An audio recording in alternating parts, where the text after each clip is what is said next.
right now an infrastructure fight that is about to hit a boiling point. Today is supposed to be the vote for the bipartisan infrastructure bill. Now, the Biden administration seems to be tamping down expectations for that infrastructure vote today on the bipartisan bill. Energy Secretary Jennifer Granholm was on CNN's John Berman's show this morning. And she basically said the obvious. It's really okay if the House can't meet the conservative Democrats' arbitrary deadline for a vote on the bipartisan infrastructure package today. She's a curious voice for the Biden administration to deploy in this area, but the fact that she's doing so seems to indicate that hopes are dwindling for the bipartisan bill to be voted on today, which is a good thing. That means that the progressives are holding the line, at least with the information that we have right now. Here is Jennifer Granholm. It is not some major cataclysm. If there isn't a vote today, there is full support of the president's full Build Back Better agenda. There is some negotiation around the margins about the size of the package, the second package, and what's in it and how that's shaped. But this will get through. I will mark my words. The infrastructure bill will be passed, and a version of the reconciliation bill will be as well. A version of the reconciliation bill. You will hear right now in the media a lot of Democrats saying a reconciliation package. I believe Nancy Pelosi was quoted this morning essentially saying that a reconciliation package will be agreed upon. I'm trying to find it here, but I don't necessarily have the quote in front of me.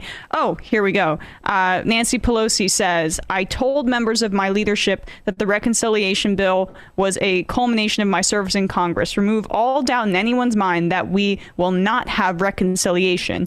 We will have a reconciliation bill. That's for sure. So you're hearing a lot about this, that a reconciliation bill will be coming down the pike.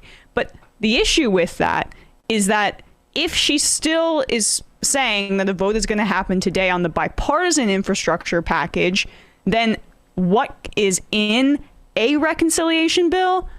Well, that is very, very fluid, and that language is important. It's a failure of leadership that it's a reconciliation bill and not the reconciliation bill, or even better yet, Joe Biden's reconciliation bill. That's a failure of leadership. And to the extent that this gets hacked down by Manchin Cinema, it's because Joe Biden didn't want to take ownership of it. Well, yes.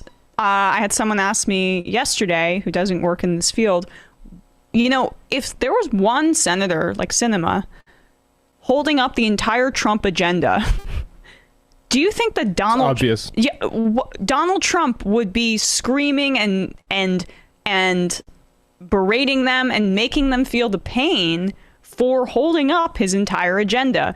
Biden's not doing any of that. Part of that is because he is a believer in these arcane senatorial processes, and he's committed to them in an almost religious fashion. And part of it, too, is that's just like not his leadership style. And it's weak leadership, in my opinion, and as Matt pointed out. And so the issue here, too, is that Pelosi and other members of leadership, Chuck Schumer, there seems to be a bit of a schism between the two on an approach. But Pelosi is trying to thread this needle where she says, OK, well, maybe if we get a pinky promise and we get a public declaration from Manchin and Sinema that even if we do push the bipartisan bill through and we get the progressives on board and we're able to vote yes on this, that we will get a reconciliation bill later. Maybe that will be enough for progressives. It damn well shouldn't be enough for progressives. A pinky promise from Manchin and Sinema. Why would progressives ever trust Manchin and Sinema on reconciliation? You're hearing this language about a firm public commitment from Manchin and Sinema. That's worth less than the paper it's written on, or in, for that matter, because Manchin loves taking out op-eds in the Washington Post and the New York Times to make public declarations that he has immediately backed off of because he uses them as leverage. Yeah, I promise to you that if you get rid of your leverage and give it all to me, I won't do anything bad with it. Right. I mean, firm public commitments, like Manchin loves anything that's public because it gets him more attention for his branding exercise. And like cinema, a public commitment from cinema, she's like Harley Quinn back there. She's just gonna laugh at the chaos as the flames engulf her. I mean, this is just the kind of person that she is. They should not be trusted 100%. And Pelosi is in a difficult position in trying to wrangle all of these members of her caucus, but she does have to step forward and basically say, this was the agreement from the beginning, that these two bills were going to be tied together. Even though the moderate conservative Democrats agreed that they were going to do this dual track process, we really understand now, and a lot of us understood at the beginning, that that was a lie for them to keep progressives out of the negotiation process on the bipartisan infrastructure bill and strike it and pass it with Republicans, which is why McConnell voted for it in the Senate. The guy doesn't do anything that isn't strategic. He did it because he knew this had a good chance of throwing a wrench in the Biden agenda, which is why he chose to do so. They wanted to keep progressives out of the negotiation process, create an infrastructure package that they would eventually use as a way to kill the second larger bill. And they're attempting to be successful in that. And then the media frames it as the progressives being the ones who are derailing it. No. This was always the agreement. It doesn't matter that the moderates, the conservative Democrats' agreement was in bad faith. Oh, progressives should have known that, I guess? No, this was always how it was supposed to go down. And I really appreciate specifically Jayapal and Ro Khanna, of who I've seen. I know Ocasio-Cortez has been vocal about this, but I haven't seen her made this point specifically.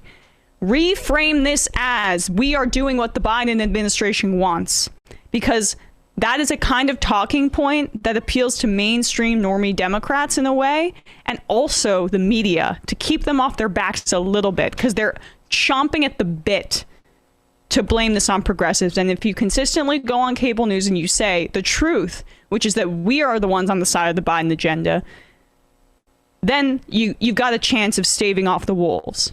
Yeah, I mean, it's also like, don't take ownership of this half measure, frankly. Even the 3.5 trillion, and we'll see, maybe we get into Manchin's demands later, but which is a lot less than 3.5. But Bernie has been the best at saying, actually, we've compromised like basically to half of what we wanted, but even more than that. So we're done compromising.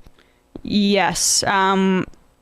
Bradley, it's hard to read all this, but it seems that because we're sending each other details back and forth, because this is such an evolving situation. But Manchin's proposal to Schumer has leaked.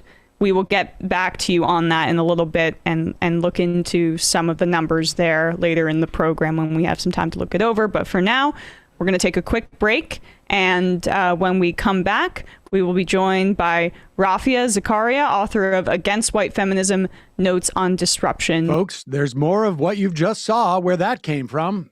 That's if you hit the subscribe and like button. Thank you. Really, thank you.